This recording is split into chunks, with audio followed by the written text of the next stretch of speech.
begins climbing the scaffoldings, and whenever a thug tries to attack him, Fable uses a special gun Yoko made for him that shoots fake bullets capable of knocking out but not killing. Meanwhile, Yoko is trying to go after the sniper, and the little deaf girl is going out to the balcony to catch a stray balloon. When Fable finally makes it to a balcony, he finds himself surrounded by more men, and he has to fight them all by jumping into and out of the scaffoldings to keep them guessing until he can finally make it to the 10th floor. The sniper can't shoot yet because the kid is out, and inside her apartment, there's another thug waiting for Fable who starts a fight as soon as he sees him. This hesitation allows Yoko to find him and knock him out. In the meantime, Fable is wasting too much time with this fighter and it's giving the chance for more thugs to come closer.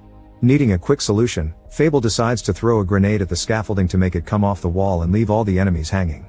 With the other guy off his back, Fable rushes to rescue the girl, dragging her back into the apartment right before the scaffolding finishes falling, only to discover there's no bomb in her backpack. It had been a lie to bring Fable into the trap.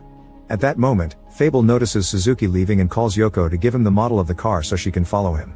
Then, Fable stops to grab a bite and call some of the agents from his agency to ask for a ride. Moments later, Yoko finds herself in a forest, and Suzuki gets to capture her by pretending to throw a grenade at her when it was actually a rock. Yutsubo and Hinako are there as well, and after Suzuki ties Yoko to a tree, Yutsubo gives Hinako some bullets and asks her to shoot Yoko to practice.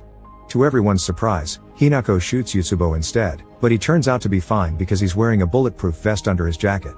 Hinako accuses Yutsubo of being the person that killed her parents because he knew the method the killer used, which nobody knew outside the police, and Yutsubo admits it's true. Hinako's parents had proof of Yutsubo involvement with the night worker ring and he had to kill them before they went to the police.